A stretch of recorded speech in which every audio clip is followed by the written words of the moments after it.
हमने देखा था कि अभी कुछ दिनों पहले एक बहुत ही बड़ी डिबेट ने सबका दिल जीत लिया था। जी हाँ, वो सबसे ज्यादा कंट्रोवर्सी में थी और सबसे ज्यादा चर्चित डिबेट ऑफ 2025 मानी भी जा रही थी। कि डिबेट लल्लन टॉप के शो पर हुई थी, जिसके जो होस्ट या फिर होस्ट और जज जो बने थे, दोनों ही सौरभ द्विवेदी जी थे। काफी फेमस और वरिष्ठ एंकर हैं वो, बहुत ही उनकी शो की चर्चाएं हमेशा होती हैं। इस डिबेट के अंदर दो लोग आए थे। एक थे जावेद अख्तर साहब, जो कि अपनी जो स्पिरिचुअल वैल्यूज हैं, अपना जो जिस हिसाब से उनकी पोइट्री है, जिस हिसाब से अपनी शायरियां हैं, बहुत ही बड़े फनकार भी हैं। साथ ही साथ उनकी इंटेलिजेंस की बातें भी हर जगह होती हैं। एक टाइम तो वो ऐसा भी आया था जब जावेद अख्तर साहब ने सदगुरु को भी चुप करा दिया था डेथ और टाइम के कॉन्वर्सेशन के ऊपर। ऐसा ही कुछ हमने इस बार भी सोचा था कि जावेद अख्तर अपनी जो उनकी रिलीजन से हट के वो जब बातें करते हैं, इनफैक्ट वो उन लोगों में से भी हैं जो लड़कियों के हिजाब पहनने पर भी काफी सवाल उठाते हैं और साथ ही साथ बोलते हैं कि मजहबी ब्रेन वॉश है ये, किस तरीके से लड़कियों का इस्लाम के अंदर ब्रेन वॉश किया जाता है, उसकी वजह से लोगों को हिजाब पहनना पड़ता है, ना कि इसलिए क्योंकि वो उसे पसंद है। तो इस तरीके की काफी इंटेलेक्चुअल बातें करते हैं वो, और साथ ही साथ प्रोग्रेसिव मुस्लिम की जो कैटेगरी है उसके अंदर उनको लाया जाता है। इनकी डिबेट रखी गई मुफ्ती शमेल नदवी जी के साथ। जी हाँ, ये एक बहुत ही बड़े उर्दू के जाने माने एक तरीके से कह लीजिए स्पीकर हैं, और साथ ही साथ इनको इस्लाम के ऊपर काफी अच्छी पकड़ है। इस डिबेट के अंदर हमने देखा कि कैसे इन्होंने अपनी बातों से, अपनी चीजों से जावेद अख्तर साहब को भी गलत ठहरा दिया और एंड में डिबेट पूरी जीत ली। इस जीत के बाद से इस्लामी समाज बहुत खुश फील कर रहा था, क्योंकि इस्लामी समाज के अंदर भी जावेद अख्तर की जो रिस्पेक्ट है वो काफी कम है, लोग उनको काफी कम मानते हैं। और साथ ही साथ अगर मैं जमायतें वगैरह की बात कर लूं, इंडिया में एलडीएफ, यूडीएफ जैसी जो पार्टीज हैं जो बिल्कुल माइनॉरिटी और मुस्लिम चीजों के ऊपर बात करती हैं, ये लोग तो जावेद अख्तर साहब को बिल्कुल ही आउटकास्ट करते हैं मोस्ट ऑफ द टाइम। इनको अपने दल का मानते भी नहीं है, क्योंकि इनकी प्रॉब्लम है ना, प्रोग्रेसिव मुस्लिम्स इन्हें बिल्कुल भी गवारा नहीं है। जो लोग अल्लाह के बारे में बात करते हैं, अल्लाह की खिदमत के बारे में बात करते हैं,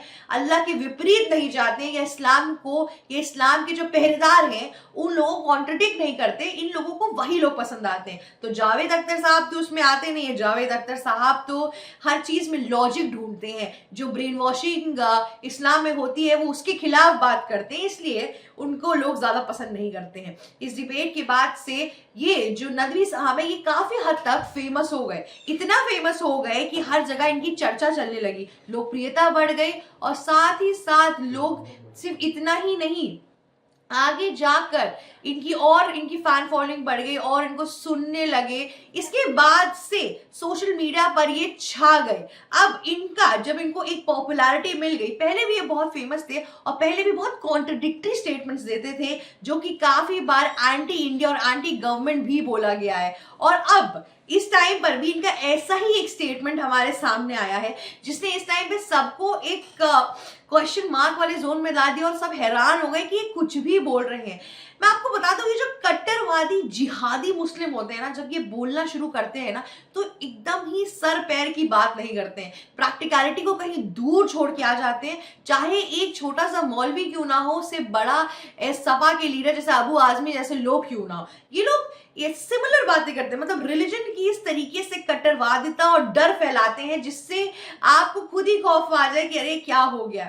अब इन्होंने अपनी जो यूथ है उसको इन्फ्लुएंस करने के लिए, अपने समाज को इन्फ्लुएंस करने के लिए बहुत ही नीच बात की। इन्होंने बोला कि इंडिया में जो इंडियन गवर्नमेंट की कॉन्स्टिट्यूशन है वो मुस्लिमों पे लगाना ही नहीं चाहिए, पूरे इंडिया के अंदर शरिया कर देना चाहिए, हर जगह पर शरिया की बातें करनी चाहिए। शरिया लॉ को जो पावर में ये लोग लेकर आ रही हैं, और जिस हिसाब से शरिया लॉ की सुप्रीमेसी के लिए कट्टरवादिता भर रहे हैं लोगों के अंदर, उससे अब एक और जंग शुरू हो सकती है। जी हाँ, आइडियोलॉजिकल डिफरेंस शुरू हो सकते हैं। साथ ही साथ रिलीजियस चीजों को जिस हिसाब से ये लोग ऊपर लेकर आते हैं वो मुश्किल हो सकती है। इतना ही नहीं, मैं आपको इतना भी बता दूं कि इन्होंने ये भी बोला जो इंडियन कॉन्स्टिट्यूशन है वो एक डिसबिलीफ के ऊपर चल रहा है। जी हाँ, उसके ऊपर अब भरोसा नहीं करना चाहिए। इस तरीके से ये लोगों को इस टाइम पे भड़का रहे हैं कि कॉन्स्टिट्यूशन के ऊपर भरोसा मत करो, हमें सिर्फ शरिया के हिसाब से चलना चाहिए, क्योंकि इस्लाम में शरिया लॉ ही सब कुछ है। खैर, ये नदवी साहब इकलौते नहीं है, ओवैसी की जो पार्टी पार्टी है AIMIM, इनका भी पूरा जो तरीका है, तौर तरीका, इनमें मैक्सिमम जगह ये लोग शरिया के ही लॉज को फॉलो करते हैं। इतना ही नहीं, इंडिया में बहुत से मुस्लिम्स ऐसे हैं जो एक्चुअल में इंडियन कॉन्स्टिट्यूशन को इतना मान्य नहीं मानते हैं, और अपने शरिया लॉ से ये लोग काफ़ी चीज़ें अपने समाज में करते रहते हैं, और उस चक्कर में कितने अन्याय भी हुए, जैसे कि ट्रिपल तलाक जैसी चीज़ जिसके लिए शाह बानू ने इतने टाइम पहले इतना बड़ा जो जंग, लीगल बैटल लड़ी थी, वैसी चीज़ों के बारे में अभी भी जागरूकता नहीं आ पा रही है। बीजेपी गवर्नमेंट ने बहुत ट्राई किया कि मुस्लिम औरतों के साथ ढंग से सलूक हुआ जाए, क्योंकि इस्लाम के अंदर जो परसिक्यूशन ऑफ विमेन है वो बढ़ता ही जा रहा था दिन प्रतिदिन। तब से पुरानी प्रथाओं को चले आते हैं, ये लोग चलाते ही जाते हैं, और साथ ही साथ जब इनको बोलो कि ये गैर कानूनी है तो ये सीधे बोलते हैं कि हमारे शरिया के अंदर तो यही बोला जाता है। इसीलिए भारत के अंदर कितने बार बात की गई है कि यूसीसी, यूनिवर्सल सिविल कोड लाना चाहिए, जिससे कि कॉन्स्टिट्यूशन सबसे ऊपर रहे और एक समानता भरे डिसीजंस लिए जाए। और ये जो लोगों की फंडामेंटल राइट है, लोगों का जैसे मैरिज हो गया, और इन सब चीज़ों पे जो नाजुक एक पूरा मैटर है, इसके ऊपर एक ही लॉ फॉलो किया जाए, चाहे हिंदू, मुस्लिम, सिख, ईसाई जो भी हो, उन सब चीज़ों पे एक जैसी चीज़ लाई जाए, क्योंकि बात न्याय और अन्याय की होती है, लॉ की नहीं। लॉ तो अपनी जगह है, लॉ तो इसलिए रखा गया है ताकि न्याय सबको मिल सके, पर शरिया लॉ के चक्कर में ऐसे बहुत सी औरतें हैं जिनको सिर्फ और सिर्फ अन्याय का ही टेस्ट मिला है अभी तक, और जिसकी वजह से लोगों ने हिस्टोरिकली काफ़ी बार स्टेप्स भी उठाए हैं, पर इस टाइम पे 2025 में अभी भी नदवी जैसे लोग हैं जो कह रहे हैं कि शरिया लॉ को फॉलो करना चाहिए, पुरानी जो रीति रिवाज है उनको वापस लाने की कोशिश कर रहे हैं। पर दुख ये नहीं है, दुख ये है कि इतने बहुत से ऐसे मुस्लिम लीडर्स हैं जो इसको सपोर्ट कर रहे हैं, उनको प्रोत्साहन दे रहे हैं। और मैं आपको बता दूं कि ये सिर्फ इंडिया में ही नहीं ला रहे हैं, ये और भी जगहों पे फूट फैलाने की कोशिश करते हैं।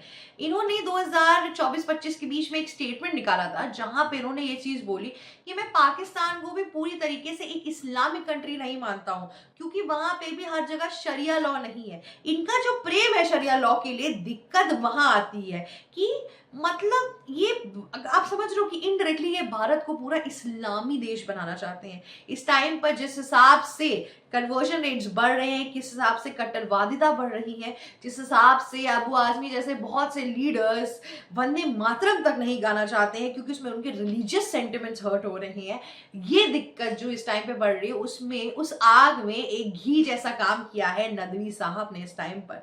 और साथ ही साथ लोगों की तरफ से इनको इतनी ज्यादा एप्रिसिएशन भी आ रही है, जमायते उल वगैरह तो इनके पैरों तले एकदम ही दब चुके हैं कि अरे हमारे जो बातें, हमारी स्पिरिचुअलिटी को एक नया सितारा मिल चुका है, हमारी शरिया लॉ को अब आगे बढ़ाएगा ये। और बहुत लोग प्रोग्रेसिव, जो बहुत से प्रोग्रेसिव मुस्लिम्स हैं उसके खिलाफ भी बात कर रहे हैं।